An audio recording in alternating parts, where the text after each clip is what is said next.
Hi, I'm Miss Carmen with Palm Beach County 4-H, and we've had some questions about how to prepare for hurricanes. I know some of the things, but I don't know them all, so I thought I'd go to the expert and have her explain. So this is Miss Cindy Longley, and she's the Family Consumer Science agent here at the Extension office, and she's going to tell us all about hurricanes. So thanks for coming and helping us out, Cindy. Thank you for having me today, Carmen. So I do have my first question is, when is hurricane season? It's a really good question. So hurricane season is June 1st and ends November 30th. However, usually the peak is between August to October. Great.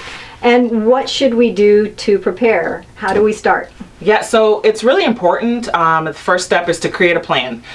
Work with your family, assess what your family needs are, determine where the hurricane zones are. That's really important. In addition to that, find out where your shelters are, your local shelters, and have that somewhere so that you know where to call if you need anything. In addition to that, if you have pets, find out if your shelter allows pets, and if they don't, make plans for your pets. And if you are someone who has a disability or knows someone with a disability, make sure that you communicate that with your shelter so that accommodations can be made.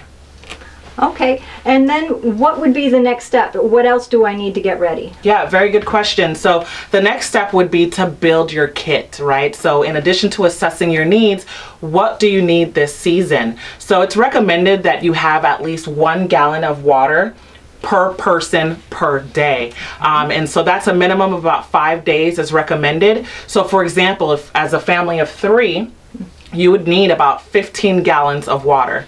But keep in mind, for cooking, cleaning, and bathing, you'll also need water, right? So keep that in mind when you're making your purchase. Okay, and what else would go into our kits? Also, first aid kit. Don't forget your first aid kit. You can find a basic first aid kit at your local marketplace or online, but having that in place just in case you need it if someone were to be injured is really important to have. Okay, and this is something that always confuses me. What type of foods should we have? I don't know what to buy. Yes, food, very important, right? So it's important that you have non-perishable items. Food safety is a must during this time, right? So make sure that you purchase non-perishable items. Shop on a budget right now. Purchase things that are on sale, buy one, get one. Purchase things in bulk if you can. Don't forget your toiletries and your paper goods. So just stock those and have your hurricane pile, and don't touch it during this season. So that way you're prepared if we were to be under a hurricane warning.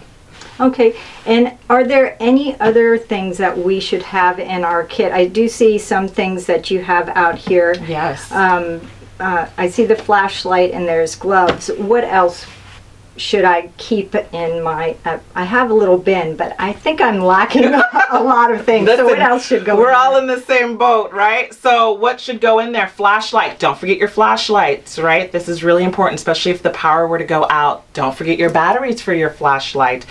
In addition to that, don't forget your masks, especially during this time if you have to go to a shelter, and your sanitizer. Okay, perfect. And how would I know how do you keep track of the hurricanes before and after? Yes, very good question. So you definitely want to be safe and make sure that you're informed before and after the storm. So you can go online to www.pbcgov.org to find out information. In addition to that, you can download the PBC DART app that will keep you informed during this season. Okay, and I know I watch the local news. Yes. And I've had where our cable has gone out, and I've watched it on my phone as long as I have service.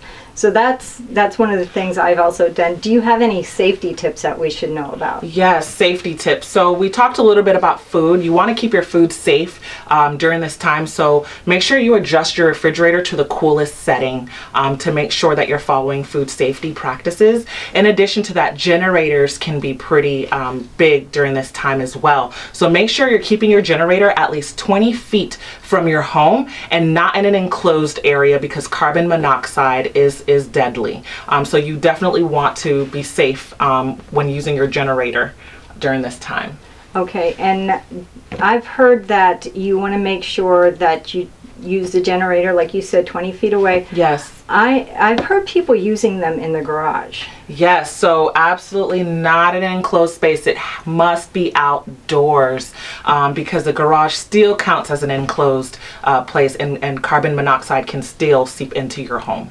Okay, and if anyone has any questions, is there any way they can contact you? Yes, absolutely. If you need help getting started, feel free to call us at the Family Consumer Science Department at 561-233-1744. And you can also visit us at www.pbcgov.org. Perfect. Well, that answered everything. Thank you so much for all your help today. Thank you. Thank you for having me.